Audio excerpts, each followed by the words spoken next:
اسی طرح آپ بعض دینی سیاسی جماعتوں کو دیکھ لیں، ان کے اپنے ممبر ہیں، وہ دینی سیاسی جماعتیں ہیں، وہ اپنے مخالف دینی سیاسی جماعت ہوں یا غیر دینی سیاسی جماعت ہوں، ممبر پر بیٹھ کر کھل کر ان کے خلاف بولیں گے، لیکن اسی دینی سیاسی جماعت کے ممبر پہ جا کے آپ دشمنان صحابہ کے خلاف بول سکتے ہیں؟ میں آپ کو صاف کہتا ہوں، میں چلو مثال بھی دیتا ہوں، مثال دینی بھی چاہیے لیکن نہیں بھی دینی چاہیے لیکن دینی چاہیے۔ آپ منصورہ کی مسجد دیکھ لیں، میں جماعت اسلامی کے بعض احباب کی بڑی قدر کرتا ہوں، میرے بڑے ساتھی ہیں، کئی میرے دست راست ہیں، لیکن آپ کو صرف ایک مثال دیتا ہوں، سراج الحق صاحب جمعہ بیان کرتے ہیں منصورہ کی مسجد میں، ٹھیک ہے، وہ ایک دینی سیاسی جماعت کے سربراہ ہیں، اچھی بات ہے۔ اس دینی سیاسی جماعت سے متصادم جو دوسری قوتیں ہیں ان کے بارے میں وہ اپنے جمعے میں کھل کے بات ہوتی ہے، ان کی کھل کے بات کرتے ہیں، لیکن اسی منبر پر دشمنان صحابہ کے خلاف کھل کے بات ہوگی؟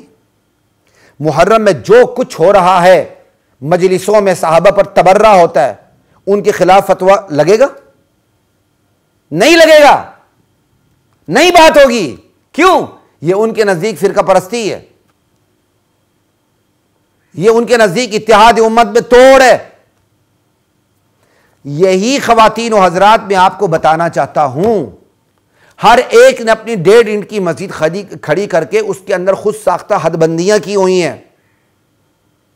وہ داعی ایسا رکھتے ہیں کہ وہ اتنا ہی بولے جتنا ان کی خود ساختہ حقیقتوں کو نقصان نہ پہنچے، کوئی اور بھی آئے تو وہ بھی ادھر ادھر نہ ہو۔ چلو میں آپ کو اپنے ایک واقعہ بھی سنا دیتا ہوں منصورہ ہی کے حوالے سے۔ افغان طالبان 9/11 سے پہلے جب طالبان کی حکومت تھی، پہلی حکومت جس کا سقوط ہوا، اب تو نئی حکومت آئی نا، اس سے پہلے جو حکومت تھی وہ آئی، پاکستان میں افغانستان کے سفیر تھے، وہ منصورہ میں آئے، میرے والد مرحوم رحمہ اللہ کو بھی دعوت ملی، تو میں اپنے والد صاحب کے ساتھ منصورہ گیا۔ اللہ مغفرت فرمائے، قاضی حسین احمد مرحوم زندہ تھے، جماعت اسلامی کے امیر تھے، وہ بیان کر رہے تھے۔ اب جو افغانستان کے سفیر تھے ان کو اردو نہیں آتی تھی۔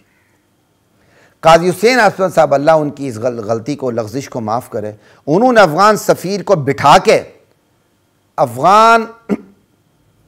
افغانستان کے اندر جو ایک جنگ برپا تھی، مثال کے طور پر طالبان تھے نا، وہ گلبدین حکمت یار جو ان کے مخالفت میں سامنے آیا، تو طالبان تو جو مخالف قوتیں تھیں ان کو روند رہے تھے، کیونکہ اسلامی انقلاب کے سامنے جو بھی آئے گا بارہ روند دیں گے۔ آپ کو اجازت ہے پنجاب یونیورسٹی میں ہر ایک کو روند دیں، اور طالبان کو اجازت نہیں ہے کہ وہ افغانستان میں روند دیں۔ کیا عجیب منطق ہے بھائی۔ تو قاضی حسین احمد صاحب مرحوم نے ان کو بٹھا کے باقاعدہ افغانستان کی اس پالیسی کی مخالفت کی، ہم اس کو جہاد نہیں سمجھتے، یہ ہے وہ ہے، یہ جو ہو رہا ہے اس وقت، اس مطلب اب مجھے پورا مضمون یاد نہیں، بڑی سخت باتیں کی۔ اب وہ افغانی سفیر نیچے بیٹھا ہوا، اسے کچھ پتہ نہیں چل رہا، مجھ سے رہا نہیں گیا۔ جب سوالات کی تھوڑی سی نشست ہوئی یا نہیں ہوئی، بہرحال جیسے ہی بیان ختم ہوا، میں کھڑا ہوا، میں نے افغان سفیر سے عربی میں سوال کیا، اور ساتھ میں نے کہا قاضی صاحب تو یہ کہہ رہے ہیں کہ وہاں افغانستان میں تو یہ ہو رہا ہے، آپ اس کا جواب دیں۔ کیا کہتے ہیں وہ جو قاضی صاحب نے اعتراض کیا۔ اب ارد گرد جتنے بھی تھے جمعیت کے، جماعت کے سارے ساتھی تھے، انہوں نے میرے انداز کو دیکھ لیا۔ جیسے ہی میری بات ختم ہوئی تو انہوں نے مجھے پکڑنے کی کوشش کی، میرے ساتھ جہاد کرنے کی، کہ اس کو مزہ سکھاتے ہیں۔ چونکہ میں نے عربی میں بات کی تھی، شکل صورت بھی اللہ کا شکر ہے ہماری کچھ ٹھیک ہوتی ہے، تو انہوں نے سمجھا کہ شاید یہ کوئی عربی ہے۔ ایک دو ساتھیوں نے کہا یہ عربی نہیں، اس نے عربی بولی، یہ عربی نہیں ہے، پاکستانی، اس کو پکڑو۔ یعنی جیسی وہ مجلس ختم ہونے لگی تو انہوں نے میری طبیعت صاف کرنے کا پورا بندوبست کر لیا تھا، جہاد کرنے کا میرے ساتھ۔ ادھر وہ مخالفت کر رہے ہیں طالبان کی کہ گلبدین کے ساتھ کیا ہو رہا ہے، اور ادھر میری طبیعت صاف کرنے کے لیے ماشاءاللہ جمعیت اور جماعت تیار ہو گئے۔ انکل اس کو لے چلو۔ میں بھی سمجھ گیا کہ حالات خطرناک ہیں، تو میں نے اپنا تعارف ان کو نہیں کروایا تھا۔ جیسے ہی مجلس ختم ہوئی تو میں نے فوراً حکمت عملی اختیار کرتے میں کہا ادھر ہو جاؤ شیخ الحدیث صاحب کے، میں نے جوتے اٹھانے ہیں۔ وہ میرے والد صاحب ہی تھے، شیخ الحدیث شیخ القرآن۔ وہ حیران ہو گئی کس کے جوتے اٹھا رہا، تو میں جوتے ڈھونڈنے لگ گیا۔ اب میں نے جوتے ڈھونڈ بھی لیے ہوں گے، اب مجھے پورا واقعہ یاد نہیں ہے۔ دیکھا تو منصورہ کے شیخ الحدیث مولانا مالک صاحب مجھ سے بڑی محبت رکھتے ہیں، مولانا محمد مالک صاحب، اللہ ان کی زندگی میں برکتیں عطا فرمائے۔ ان کو میں نے دیکھ لیا، میں نے کہا یہ تو بڑا کمال ہو گیا، میں نے حضرت کر کے ان کے ساتھ میں نے جپھا ڈال لیا۔ جیسے ہی جمعیت جماعت کے ساتھیوں نے دیکھ لی کہ بھئی یار یہ کیا ہو گیا، وہ وہیں ٹھنڈے پڑ گئے، وہیں ٹھنڈے پڑ گئے، ورنہ انہوں نے میرا بندوبست کرنے کی پوری ٹھان لی تھی کہ اس کی طبیعت صاف کرتے ہیں، لے جانے لگے تھے مجھے کہیں اور۔ یہ میں آپ کو اپنے ذاتی واقعہ بیان کر رہا ہوں۔ ہر ایک نے خود اپنی کچھ خود ساختہ حقیقتیں بنائی ہوئی ہیں، ان کو وہ نقصان دینے کے لیے تیار نہیں ہوتا نا، اور اس کو وہ دین سمجھ رہا ہے۔ لا الہ الا اللہ۔ تو خواتین و حضرات، ایک ہے حق پر عمل نہ کرنا، لیکن ایک ہے حق کو سننا بھی نہیں، سننے دینا بھی نہیں۔ سمجھ آئی؟ یہ بہت خطرناک چیز ہے کہ آپ حق زبان بندی کر لیں، حق کو سنانے نہ دے۔ اس کا نتیجہ کیا نکلتا ہے؟ معاشرہ اخلاقی زوال کا شکار ہو جاتا ہے۔ معاشرہ سب سے پہلے نظریاتی بحران کا شکار ہوتا ہے، پھر اخلاقی زوال کا شکار ہوتا ہے، مالی معاملات میں زوال کا شکار ہوتا ہے، پھر آخر صفحہ ہستی سے مٹا دیا جاتا ہے۔ اور جہنم میں یہی تمنا ہوگی جہنمیوں کی، لو کننا نسمع، ہائے کاش ہم دین کی بات کو سن لیتے، او نعقل، یا خود دین کا علم حاصل کرتے، سمجھتے دین کی حقیقتوں کو۔ ما کننا فی اصحاب السعیر، آج یوں جہنم میں نہ ہوتے۔ یہ ہے نہ سننے کا نتیجہ۔ کیا کب نہیں سنیں گے؟ جب سنانے نہیں دیا جائے گا۔ اللہ اکبر۔ تو خواتین و حضرات، آج اس ساری صورتحال کے ادراک کے باوجود کہ مسلم معاشرے میں بھی حق بیان کرنے سے روکا جاتا ہے، اتنا ہی بیان کرنے دیا جاتا ہے جس سے ہماری حقیقتوں کو، خود ساختہ حقیقتوں کو، حد بندیوں کو زک نہ پہنچے، نقصان نہ پہنچے۔